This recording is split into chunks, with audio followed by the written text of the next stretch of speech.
Hey guys, this is Mattias, and in this video I'd like to show you some of our bases that we've had when playing survival mode. And some of you guys, or actually a lot of you guys, have been asking about our bases and the base design and some such. This is on the server Banshee. We started off here when this was a high-pop server, but it has been dwindling in population lately. And I believe it's mostly due to a lot of frame rate drops that's happened after, I think it was after the increased numbers of zombies. Now the biggest problems with the bases and the loot that you have in the bases is when they get raided, and mostly the problems have been when you get raided by hackers. Now the way that we have minimized the damage that does is that you see that 2000 bulk backpack I have on me, we have like 20 or some such in our bases, and we use them when we log off. And we keep all the important stuff on us when we log off, so we don't leave that in the base. And the most important stuff is normally just ammo and, well, some crafting materials and, you know, whatever you really want to have when you log back on.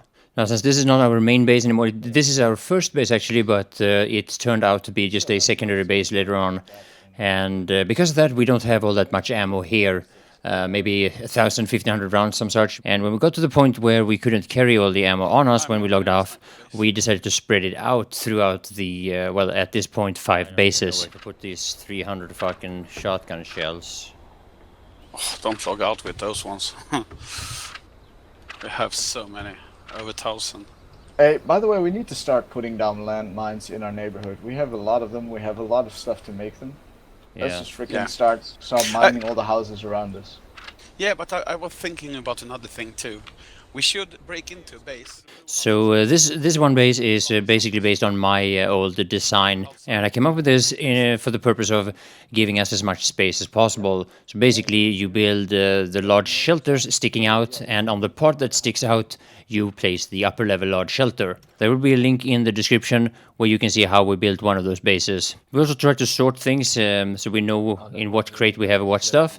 Here you see some of our backpacks, and for a long time I've actually considered this 2000 bulk backpack the most valuable item in the game. Unrivaled, actually, and that's because it's so rare. At the release of this video, the only way you can get a hold of one of those is by collecting a worn letter. Now, of course, you can also get it by killing and looting another player, and just get it from that person. I don't think you can get it from an airdrop, but maybe you actually can. I'm not entirely sure. At this point, I have about 50 airdrop tickets, and yeah, I got it from Battle Royale, but I've actually never used one. I have been raided. Yeah, our bases haven't been raided, have they? No, I don't know. No, not this one. I'll check out the sniper base. So now the reason why I wanted to have the base in this location, as I'm sure you know, this is in Pleasant Valley. This is kind of, this bridge here is the bridge that goes between the large and the small residential. So basically we are kind of east of the actual town of Pleasant Valley. And having this location was really good for building the base. We have trees here, as you can see. Some of them are actually going through some of the blocks of the bases. And we also have easy access to metal. And with metal, I used to divide it into 2 different categories. You have scrap metal and the nails and the metal brackets that you get from scrap metal. And then you have everything else. And with everything else, what you do with that is you melt it down in the furnace in order to make metal sheets of them. And the base that I'm on right now is the first one we built. And we built this one because on the left of me here, you see that big white house, where the 2-storage one. In the garage of that one, you have a van, and not only does it spawn metal sheets in that van, but it also provides you with a relatively safe location to get scrap metal. Just go and whack the van, as we used to call it. Now this base is a completely different design. This one has been made by my friend Ted. We call it the sniper base, and the idea with this one is completely different. And actually he has quite a number of different designs for sniper bases, but it's based on the fact that these stairwells will provide you with a little bit of cover if you kite in and out, or up and down, or however you want to call it. And since we already have a base for storage and for crafting and whatnot, we don't really need another one. So this one is designed for the purpose of just giving you shelter if we are under attack. And the thing about being in a base when you're fighting, you know, enemies or other survivors is that for a long time the meta of survival mode has been the loot that you can bring home with you, and the loot that you get from killing other players or raiding their bases or whatnot. And if you die up on your own base, then most likely will that loot be secured by you coming back or your teammates. So yeah, the way I'm moving around here, canting in and out of cover, that's the main purpose of having a base like this. Now, of course, in every base we do keep a small amount of ammo, a few hundred rounds maybe. We have food, water, the furnace, of course, the barbecue, and the workbench. And it's always good to have like maybe 8 or some such storage containers for dropping off whatever you don't want to have on you when you're leaving the base.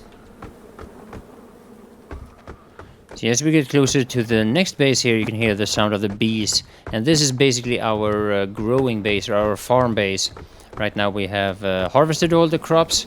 And I haven't made all that much use of the honey, but what you need to do when you have one of these bee boxes is that you put an empty bottle in there, and once you have honey, you can combine honey with bandages, and you will get the dressed bandages. They're almost as good as a first aid kit, so obviously very useful.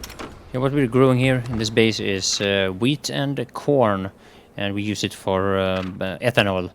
That's for fuel and for raiding bases. Yeah, there you can see in the storage container that we have a couple of dressed bandages. Somebody has been crafting. Now the very last base that I would want to show you is the very northern one. And this became our main base after it was built, and that's because it's built on tempered ground, which allows you to build a wall around the actual deck foundation. Now my favorite part of having a base like this is that in a base like this you can drive in and secure a car, at least for a period of time. And when we were focused on survival mode the most, when we were active here as most, we had tens of thousands of bullets. I think we have like 25 or 30 worn letters or some such, and nobody really cares about worn letters anymore. They're not as valuable as they used to be, and that's because the loot spawns are now so massively increased. As you can see, I can't get into this base, it's bugged. As much as I want to show you guys what this base looks like, I just simply can't. And this is one of I think one of 5 main reasons to why we have kind of quit playing survival. Lately I'm basically only playing Battle Royale. Now I know that there's a lot of different opinions about bases, a lot of people dislike them, but I've had my most fun experiences in survival mode based on gameplay that has to do with bases. Now lately in survival mode though, one of the problems has been the massive lags, and here I'll just quickly show you an example. Notice the time it took for that zombie to actually fall and die after I shot it, and that kind of massive amount of lag is present in your gameplay all the time. It makes it just not enjoyable. Anyway, I hope this video could inspire you and help you out with your own bases, so yeah, thanks for watching.